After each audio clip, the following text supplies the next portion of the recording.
Bapak Ibu kekasih Tuhan, jemaat yang diberkati. Pada hari Minggu ini kita akan masuk dalam pemberitaan firman Tuhan. Kita awali dengan mohon bimbingan Roh Kudus. Sesudah itu kita membaca dan merenungkan firman Tuhan. Mari kita berdoa. Ya Tuhan, ya Allah kami, pagi ini jemaat-Mu mengucap syukur dan terima kasih. Bapa telah menyediakan waktu untuk kami ada di hadirat-Mu, lalu menunggu dan menanti Tuhan bersabda kepada kami. Firman-Mu kami akan membacanya dan kami mohon pertolongan Tuhan sehingga kami dapat membaca dengan baik, memahami dan mengimaninya supaya menjadi kekuatan yang datang dari Allah untuk menjalani kehidupan ini. Dalam nama Tuhan Yesus Kristus kami berdoa. Amin. Pembacaan Alkitab pada pagi hari ini dibacakan dari Kitab Kejadian pasal 37 ayat 1 sampai ayatnya yang keempat. Demikian sabda Tuhan. Adapun Yakub, ia diam di negeri penumpangan ayahnya, yakni di tanah Kanaan. Inilah riwayat keturunan Yakub. Yusuf tatkala berumur 17 tahun, jadi masih muda, biasa menggembalakan kambing domba bersama-sama dengan saudara-saudaranya, anak-anak Bilha dan Silpa, kedua istri ayahnya. Dan Yusuf menyampaikan kepada ayahnya kabar tentang kejahatan saudara-saudaranya. Israel lebih mengasihi Yusuf dari semua anaknya yang lain, sebab Yusuf itulah anaknya yang lahir pada masa tuanya, dan ia menyuruh membuat jubah yang maha indah bagi dia. Setelah dilihat oleh saudara-saudaranya bahwa ayahnya lebih mengasihi Yusuf dari semua saudara-saudaranya, maka bencilah mereka itu kepadanya dan tidak mau menyapanya dengan ramah. Demikian firman Tuhan. Terpujilah Kristus. Haleluya. Amin. Bapak Ibu kekasih Tuhan, keluarga Yakub termasuk keluarga besar. Jumlah keluarganya 18 orang. Terdiri dari Yusuf dan ketiga istrinya, karena Rahel sudah meninggal dunia pada saat perjalanan pulang Yakub dari Haran ke Kanaan. Sehingga Yakub bersama 3 istri dan 13 orang anak, termasuk 1 orang perempuan yang namanya Dina. Keluarga besar Yakub ini oleh Yakub sebagai kepala keluarga dibagi menjadi 2 kelompok di dalam melakukan tugas sehari-hari. Sebagai kepala keluarga, ia membagi 7 orang bekerja di rumah dan 10 orang bekerja di padang sebagai penggembala. 7 orang di rumah ini terdiri dari Yakub, ketiga istri, dan Dina bersama Yusuf dan Benyamin adiknya. Sedangkan 10 orang Ruben dan ke-9 adiknya tugasnya ada di padang menggembalakan domba dan ternak ayahnya. Nah, itulah pembagian tugas dalam keluarga. Tentu kelompok yang pertama yang bekerja di rumah, selain menjalankan tugas rumah tangga sehari-hari, Yusuf ditugaskan untuk setiap hari mengantarkan makanan dan minuman kepada kakak-kakaknya di padang, dan di sana dia menggembalakan domba-dombanya saat kakak-kakaknya istirahat untuk makan siang. Setelah itu kembali dan bertugas di rumah sebagaimana hari-hari ia lakukan. Itu pembagian kerja dan tugas di dalam keluarga Bapak Yakub. Secara rohani, keluarga Bapak Yakub ini merupakan satu kelas katekisasi. Mengapa? Karena Yakub dan ke-12 anaknya dipersiapkan Tuhan Allah Israel untuk menjadi cikal bakal kerajaan Israel yang terdiri dari 12 suku.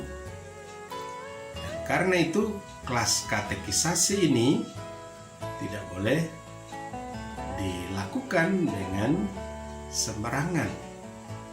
Yakub mengajar ke-12 anak ini dengan begitu serius dan mendalam, karena merekalah yang akan menjadi cikal bakal 12 suku bangsa Israel.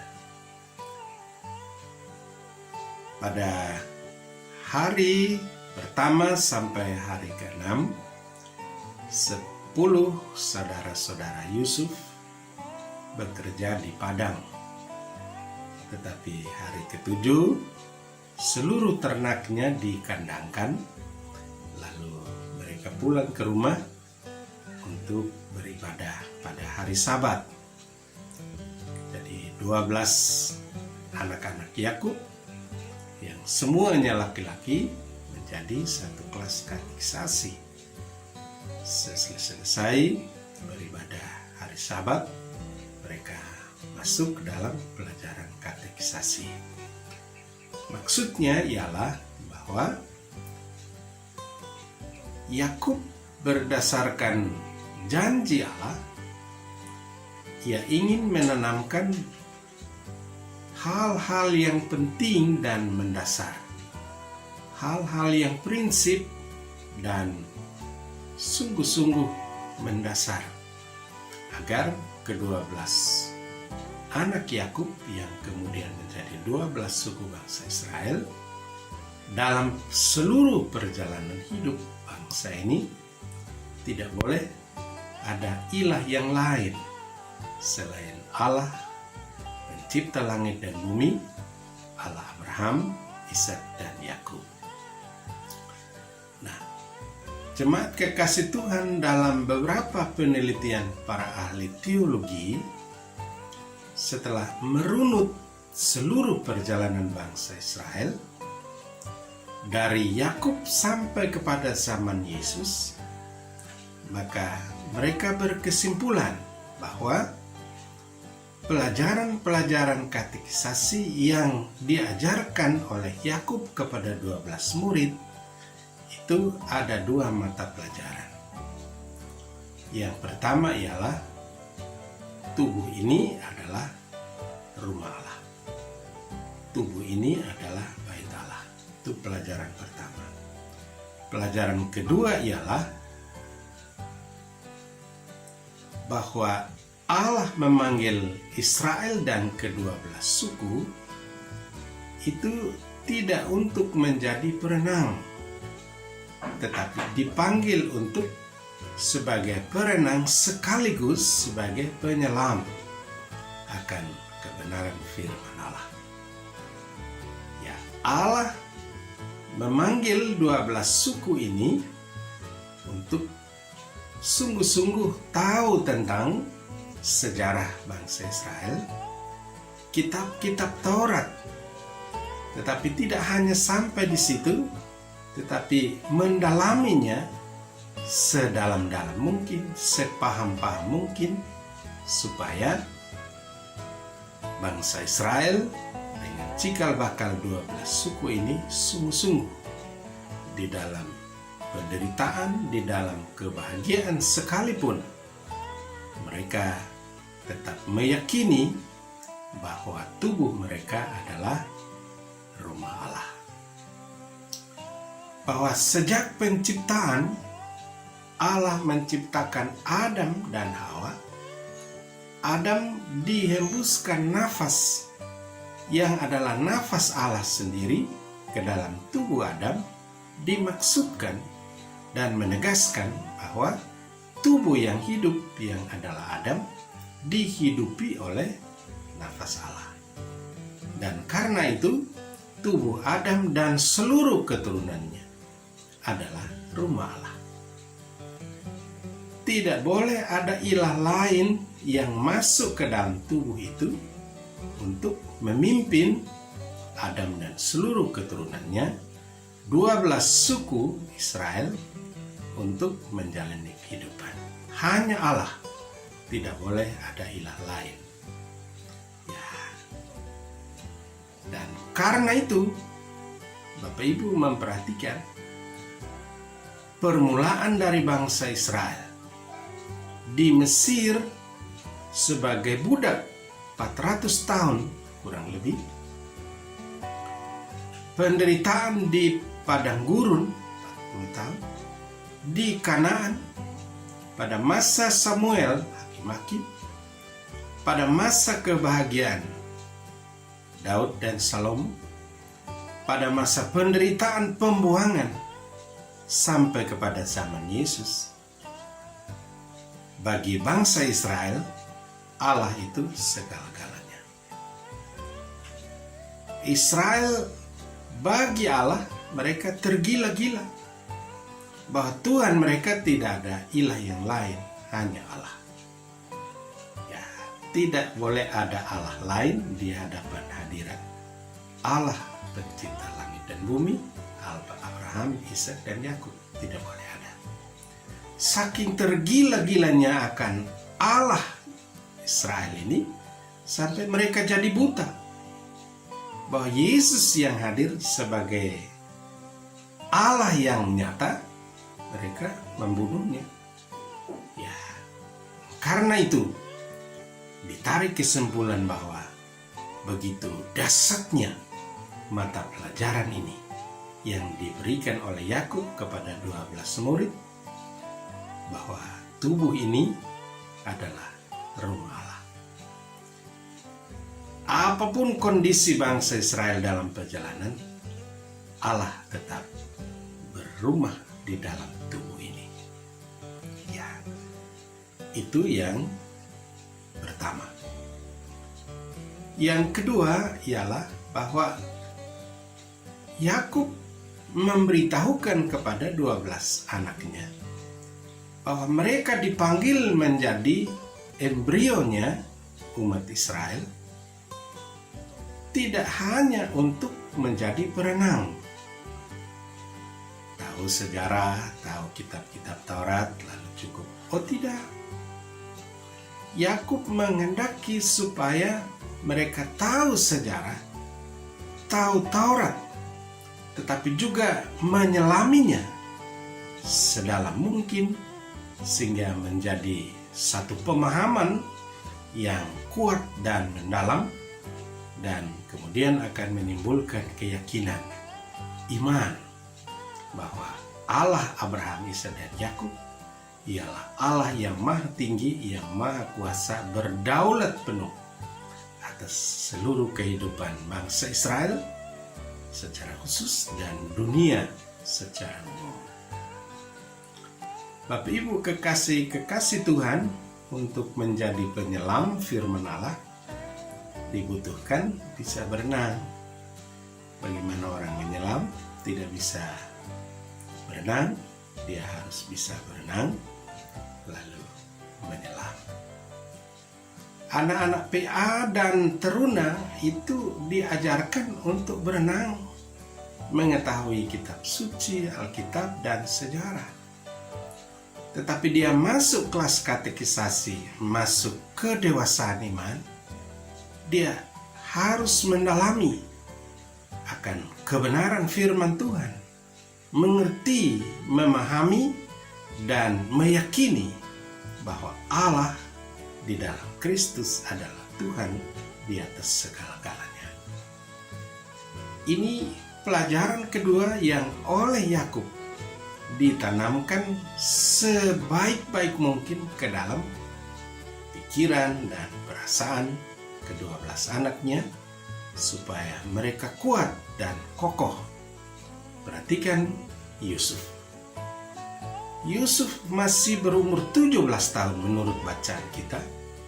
Dia sudah matang tentang sejarah penciptaan, sejarah yang dibuat oleh Taurat, dan dia memahami betul akan kekuatan dan kedaulatan Allah dalam memimpin hidupnya. Umur 17 tahun dia sudah matang. Jauh lebih matang dibanding kakak-kakaknya. Walaupun secara materi yang diajarkan oleh Yakub, 12 anak ini sama. Tetapi 10 anak ini dapat pelajaran pada saat satu kali pada satu hari Sabat. Sedangkan Yusuf karena dia di rumah, bisa saja dia mendapat pengajaran dari Yakub berkali-kali, berulang-ulang. Karena itu dia lebih matang. Sehingga bagi Yakub, Yusuf lebih dikasihi ya daripada kakak-kakaknya. Karena dikasihi, maka Yakub dibelikan pakaian yang maha indah. Ya, Bapak Ibu kekasih-kasih Tuhan, di sini mesti hati-hati. Ya, bahwa kalau kita hanya memaknai teks yang tertulis bahwa Israel lebih mengasihi Yusuf dan membelikan dia pakaian atau jubah maha indah, kalau hanya diketahui secara teks ini, Bapak Ibu akan berkesimpulan bahwa Yakub pilih kasih. Dan seperti yang dilakukan oleh kakak-kakak Yusuf, dia hanya mengerti teksnya bahwa Israel lebih mengasihi Yusuf dan Yusuf dibelikan jubah yang maha indah. Karena kesimpulannya pilih kasih, maka timbul iri hati. Iri hati menimbulkan dendam.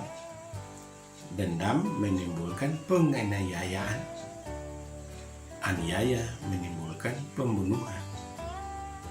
Itulah yang dilakukan oleh kakak-kakaknya Yusuf yang keliru mengambil kesimpulan bahwa ayahnya pilih kasih. Sepintas betul pilih kasih.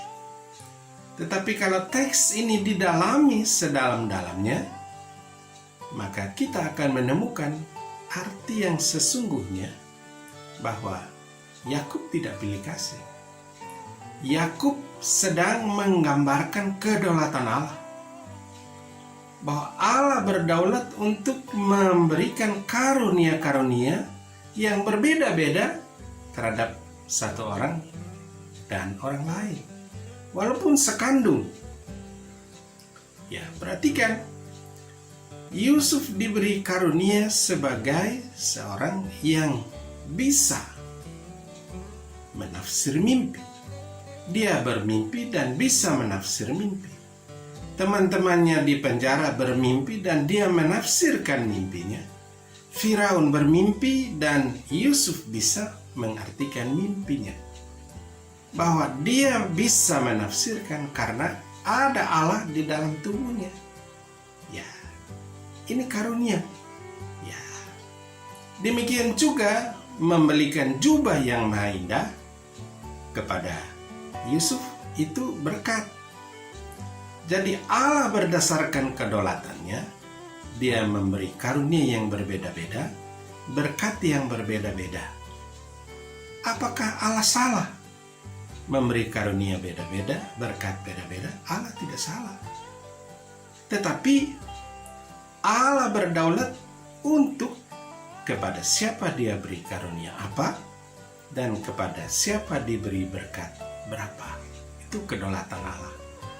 Jadi kedalaman firman Tuhan ini ialah Yakub sedang memperagakan akan kedaulatan Allah, bahwa Allah berdaulat untuk kepada siapa diberi karunia berbeda-beda, berkat juga berbeda-beda.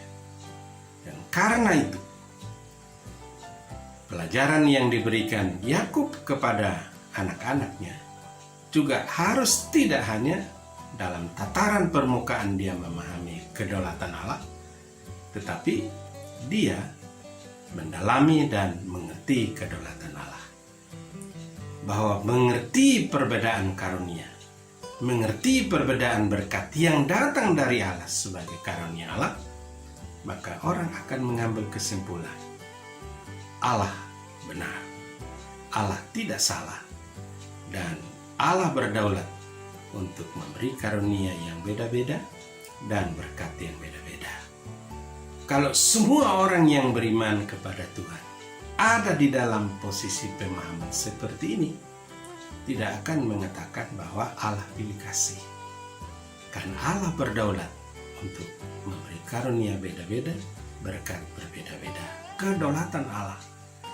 Bukan Allah memilih atau pilih kasih, tetapi kita memahami bahwa itulah kedaulatan Allah. Kalau paham yang sedalam ini kita punyai, maka tidak akan ada iri hati, tidak akan ada cemburu, tidak akan ada kebencian, tidak ada dendam, apalagi pembunuhan. Bapak Ibu kekasih-kekasih Tuhan, masa pandemi sesungguhnya mengarahkan kita untuk di rumah saja. Adakah tiap-tiap keluarga menjadikan seisi rumah satu kelas katekisasi? Ini segi positifnya. 2 tahun kita di rumah. Apakah 2 tahun itu seluruh keluarga diadakan kelas katekisasi? Di sana ada pembacaan Alkitab, ada doa, ada pendalaman Alkitab atau tidak? Agar tubuh ini adalah sebagai rumah Allah. Sehingga dalam masa pandemi ini bukan kita tidak bertumbuh iman, tetapi justru tumbuh subur iman kepada Tuhan. Karena di rumah ada kelas katekisasi, seperti Yakub membuat kelas katekisasi di rumah untuk 12 anak-anaknya. Bapak Ibu kekasih Tuhan, jadilah tubuhmu rumah Allah, dan berhadapan dengan firman Tuhan jangan jadi perenang saja, tetapi jadilah penerang, berenang sekaligus menjadi penyelam firman Allah. Itulah keyakinan yang timbul dari pemahaman yang benar. Kiranya Tuhan memberkati firman-Nya. Amin.